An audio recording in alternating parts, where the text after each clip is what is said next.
Assalamualaikum warahmatullahi wabarakatuh. Perkenalkan, nama saya Rizky Amalia Redika, Prodi Teknik Pengolahan Produk Perikanan Politeknik Kelautan dan Perikanan Sidoarjo. Pada kali ini saya akan menayangkan sebuah video yang dikumpulkan dari beberapa sumber dari YouTube. Pengalengan merupakan salah satu cara untuk menyelamatkan bahan makanan, terutama ikan dan hasil perikanan lainnya, dari pembusukan. Dalam pengalengan ini, daya awet ikan yang diawetkan jauh lebih bagus dibandingkan pengawetan cara lain. Keunggulan dari pengolahan modern pada produksi pengolahan pengalengan ikan adalah kaleng dapat menjaga bahan pangan yang ada di dalamnya, kemasannya hermetik, dan dapat menjaga produksi dari kontaminasi oleh mikroba, serangga, atau bahan asing lain, penyebab pembusukan, memperpanjang waktu lama penyimpanan, mempertahankan cita rasa, menjaga bahan pangan terhadap perubahan kadar air, menurut Jaya Rusti 2017. Dalam proses pengalengan ikan, kondisi kesehatan maupun kebersihan pabrik perlu diperhatikan. Setiap pekerja harus dalam keadaan bersih dan diwajibkan memakai APD lengkap untuk mencegah kontaminasi yang dapat merusak mutu produk. Potensi bahaya dalam bentuk fisik seperti adanya rambut, kuku, dan aksesoris dapat mengkontaminasi produk dalam proses produksi. Selain itu, setiap personil diwajibkan dalam keadaan bersih dan higien sebelum memasuki ruang produksi untuk mencegah adanya kontaminasi dalam bentuk kuman, bakteri, atau mikroorganisme. Pada video tersebut sudah menerapkan sanitasi dan higien di mana sebelum memproduksi produk tuna kaleng, pekerja menggunakan APD lengkap. Video yang saya tayangkan adalah video proses pengalengan ikan tuna. Nah, langsung saja ya amati video berikut ini. Bahan baku yang digunakan adalah ikan tuna yang memiliki nilai organoleptik yang baik. Ikan tuna merupakan sekelompok ikan yang merupakan primadona ekspor ikan laut konsumsi asal Indonesia. Tahapan proses pengalengan ikan tuna. Dalam pengolahan tuna menjadi tuna kaleng, setiap bahan baku yang diperoleh harus diperiksa sesuai persyaratan organoleptik atau persyaratan SNI. Ikan yang tidak memenuhi persyaratan harus ditolak. Untuk bahan baku yang datang dalam keadaan beku sebelum masuk proses, penanganan selanjutnya harus disimpan di dalam ruang bersuhu minimal minus 25 derajat Celcius. Sedangkan bahan baku dalam keadaan segar harus disimpan dalam suhu 0 derajat Celcius. Hal ini dilakukan agar kondisi dan kualitas ikan tetap terjaga sehingga bisa diolah menjadi produk yang berkualitas dan layak ekspor.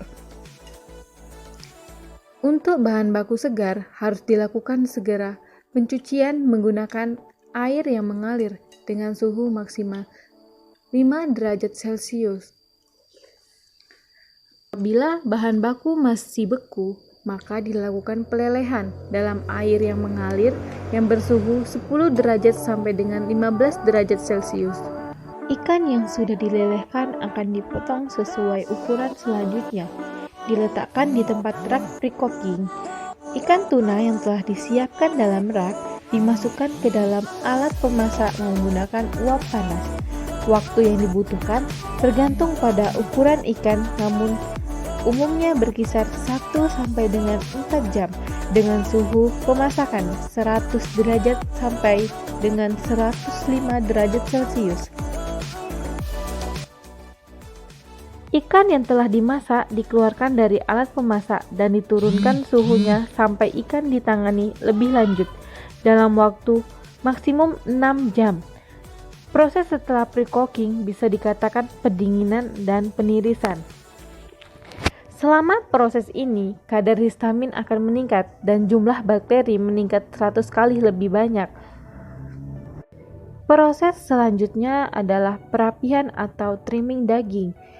Daging ikan yang telah dilakukan pendinginan dan penirisan dibersihkan dari sisi, kulit, dan tulang, lalu menggunakan pisau yang bersih. Semua dilakukan secara cepat dan sesuai dengan prosedur dan persyaratan yang telah ditentukan. Daging putih yang telah bersih dari kulit dan tulang lalu dipotong-potong sesuai dengan ukuran kaleng. Pada tahap pemotongan ini sekaligus dilakukan sortasi terhadap daging yang rusak agar setiap hasil olahan tuna kaleng ini memiliki mutu yang layak dikonsumsi dan diekspor. Daging putih yang telah dipotong secepatnya harus diisikan ke dalam kaleng sesuai dengan tipe produk yang akan diproduksi oleh pabrik. Setelah kaleng diisi dengan ikan, selanjutnya ditimbang untuk mengetahui apakah jumlah ikan yang diisikan ke dalam kaleng telah sesuai standar.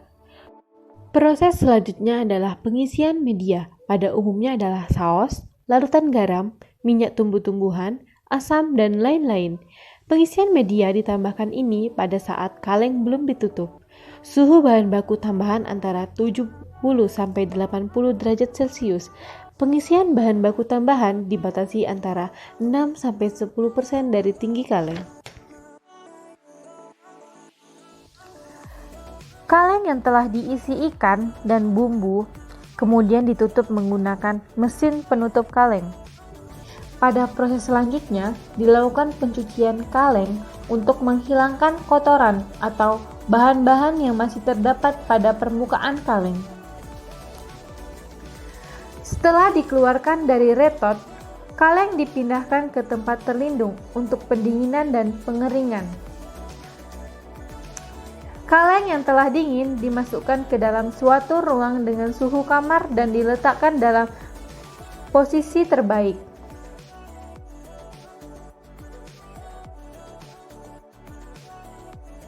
Setelah itu dilakukan proses pengkodean nama perusahaan dan waktu pengolahan.